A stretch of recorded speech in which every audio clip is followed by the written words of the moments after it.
Oui, bonjour. Là, nous allons compléter le cours sur les agrandissements à réduction à la page 86 du bulletin. Alors, nous allons donc écrire ce que nous avons constaté sur l'animation précédemment, ce qui concerne en effet l'agrandissement et la réduction sur les aires et les volumes. Alors, de façon, lorsqu'on a un agrandissement, une réduction de rapport K.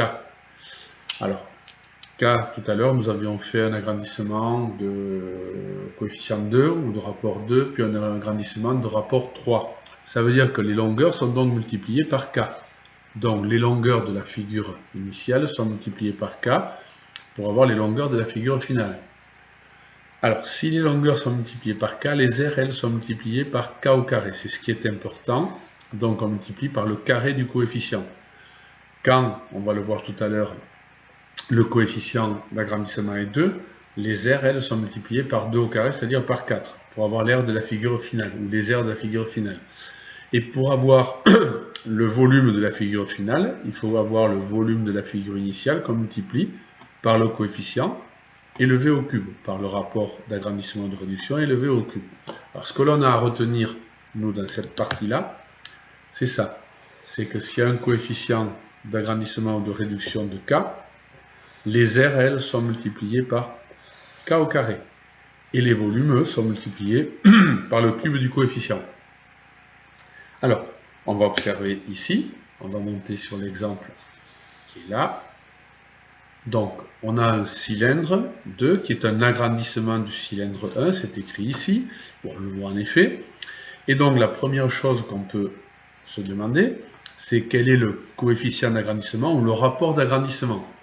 Alors, cela veut donc dire que pour avoir le coefficient d'agrandissement, eh bien, on prend la longueur, la petite longueur, et on cherche par combien on multiplie cette petite longueur pour trouver la grande longueur, c'est-à-dire, on fait donc 2,5 cm multiplié par le coefficient K cherché, coefficient d'agrandissement, nous donnerons les 5 cm. Donc, pour trouver ce coefficient K, on divise les 5 cm par les 2 cm et demi, et on trouve 2 pour le coefficient d'agrandissement. Bon, il n'y avait pas forcément besoin de faire un calcul aussi savant, hein, 2,5 fois 2 font bien les 5. Donc, ce qui est important ici, c'est de bien repérer que quand on sait que l'on passe de la petite longueur à la grande longueur en multipliant par 2, ça veut dire qu'on passera des aires de la figure initiale aux aires de la figure finale en multipliant, comme on l'avait vu sur le cours là tout à l'heure, par le carré de 2, c'est-à-dire donc par 4. Et on passera des volumes de la figure du petit cylindre au volume du grand cylindre en multipliant par le cube de 2, c'est-à-dire donc par 8. Donc, le principe ici, on va passer sur la deuxième partie. Alors, on sait que l'aire du disque de base du cylindre est donc de... Alors, je ne pourrais pas tout garder. Si, je l'aurai ici. Donc, l'aire du petit cylindre ici, du cylindre 1, cette aire-là est d'environ 1,75 cm². Donc, cela veut dire que on va donc, pour avoir l'aire du grand cylindre de base ici, on va donc prendre les 1,75 cm² que l'on va multiplier par le carré du coefficient 2, c'est-à-dire ça revient à faire 1,75 cm² qu'on va multiplier par 4, et l'on va trouver 7 cm². Ça veut donc dire que l'aire du grand cylindre n'est pas multipliée 1,75 fois 2, mais fois 4, 4 fois plus grand. Donc ici, l'aire du disque de base du cylindre 2, c'est donc 7 cm². Et de la même façon, on va connaître le volume du cylindre 2, le volume du cylindre 2, on sait que c'est 35 cm3. Donc je vais le monter ici, on va nous donner après. Le volume du cylindre qui est là est de 35 cm3. Donc, quel est alors le volume du petit cylindre? Donc, cela veut dire que pour passer du volume de la figure initiale au volume de la figure finale, qui est donc ici de 35 cm3.